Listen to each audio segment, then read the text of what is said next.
Hello student, के chemistry classes में आपका स्वागत है। बच्चों, कैसे हैं आप लोग। आज हम पृष्ठ रसायन एक यूनिट है और यूनिट में 3 चैप्टर हैं। पहला चैप्टर आपका अधिशोषण है, फिर आपका उत्प्रेरक है और फिर क्या है, कोलाइडी विलयन। तो हमने आपको उत्प्रेरक पढ़ा दिया है, ठीक है। अब हम आपको अधिशोषण पढ़ा रहे हैं, जो कि बहुत ही एक दिन का नहीं, सोचिए मात्र 10 मिनट का ये चैप्टर है। बस इसमें थोड़ा सा समझना है। अधिशोषण और अवशोषण के विषय में पूछता है या उसके अंतर को लेके पूछता है, ठीक है। तो टॉपिक वेरी मोस्ट इम्पॉर्टेंट है, ठीक है, मगर चैप्टर बहुत छोटा है। तो आपको तैयार हो जाइए आज अधिशोषण को पढ़ने के लिए। अगर पिछले वीडियो में आपको किसी तरह की समस्या हो या कोई भी जानकारी आप लेना चाहते हो तो आप हमको इस नंबर पे, ठीक है, इस नंबर पे मुझे कॉल कर सकते हैं, ठीक है। 775-44-232। और जो भी समस्या हो आप इस नंबर पे कॉल करके मुझसे पूछ सकते हैं, ठीक है। तो चलिए अधिशोषण को शुरू करते हैं। अधिशोषण क्या है? अधिशोषण और अवशोषण से पहले आप समझ लीजिए अधिशोष से क्या होता है और अवशोषक क्या होता है, ठीक है। अब जैसे मैं अधिशोषण के बारे में पहले बता दूं, ठोस या द्रव की सतह पर दूसरे पदार्थ का संचित होना अधिशोषण कहलाता है, ठीक है। जैसे इनका कहने का मतलब है, मान लीजिए कोई लकड़ी का गुटका है, ठीक है, लकड़ी का कोई गुटका है, उसे कहते हैं, उस लकड़ी के गुटके को कहते हैं अधिशोषक। क्या कहते हैं? अधिशोषक। यानी लकड़ी के गुटके को क्या करें? अधिशोषक। और उस गुटके के ऊपर चारों ओर, पृष्ठ पर, यानी उसके चारों ओर, आगे पीछे दाएं बाएं, अंदर की बात नहीं कर रहा हूं, उसके चारों ओर पृष्ठ पर पानी की बूंदें आके लग जाएं, ठीक है। यानी आप क्या करें कि एक लकड़ी के गुटके को लीजिए और पानी में डुबोइए और निकाल लीजिए, तुरंत निकाल लिया।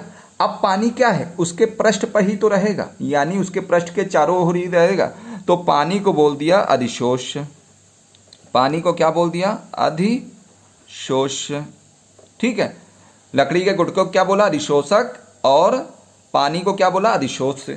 तो देखिए क्या कह रहा है, जब ठोस या द्रव की सतह पर दूसरे पदार्थ का संचित होना, यानी ठोस, मान लीजिए लकड़ी का गुटका है, हमने उसको पानी में डुबोया और निकाल लिया, तो उसमें उस ठोस पदार्थ जो लकड़ी का गुटका है उसमें क्या जमा हो गया? पानी की बूंदें आके सतह पर, मतलब उसके पृष्ठ पर आके लग गई। जो पानी की बूंदें उसके पृष्ठ पर लगी हैं, इसी को कहते हैं अधिशोषण। इसी को कहते हैं अधिशोषण। एग्जाम्पल में सिलिका जल द्वारा अवशोषित होती है, ठीक है। सिलिका मतलब बालू, जल द्वारा अवशोषित होती है पृष्ठ पर, अंदर नहीं, पृष्ठ ही पर रहती है। तो आपको मैं यही बताना चाहता हूं कि सबसे बड़ी चीज ठोस, जैसे मैंने ठोस ले लिया लकड़ी का गुटका, और उस लकड़ी के गुटके को कहां पर? पानी में ऐसे डुबो के निकाल लिया। तो अब पानी की बूंदें उसके पृष्ठ पर ही आके रह गई ना, अंदर तो नहीं गई।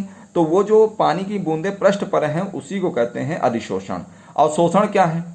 अब आप ऐसे समझ लें, अब पानी, अब जो लकड़ी का गुटका है अवशोषण में, पानी, लकड़ी के गुटके को आप पानी में डाल दीजिए और पड़ा रहने दीजिए, फिर निकालिए, तो पानी क्या होगा? लकड़ी के पृष्ठ पे भी आ जाएगा और लकड़ी के अंदर भी चला जाए, ठीक है। तो ये कहलाता है अवशोषण। अगर केवल पृष्ठ पर है तो अधिशोषण, और पृष्ठ के अंदर भी चला जाए, यानी पृष्ठ पर भी हो, पृष्ठ पर भी हो और कहाँ चला जाए? इसके अंदर भी चला जाए, तो ये कहलाता है अवशोषण। समझ में आया कि नहीं आया? जैसे मैं आपको एक एग्जाम्पल के माध्यम समझाऊं, ये बॉक्स है, ठीक है।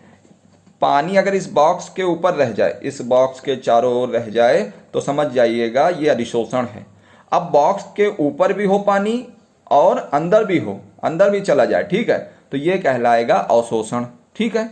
ये बॉक्स क्या है? अधिशोषक है, और पानी की बूंदें जो आके लगेंगी वो क्या है? अधिशोष है। समझ में आ गया?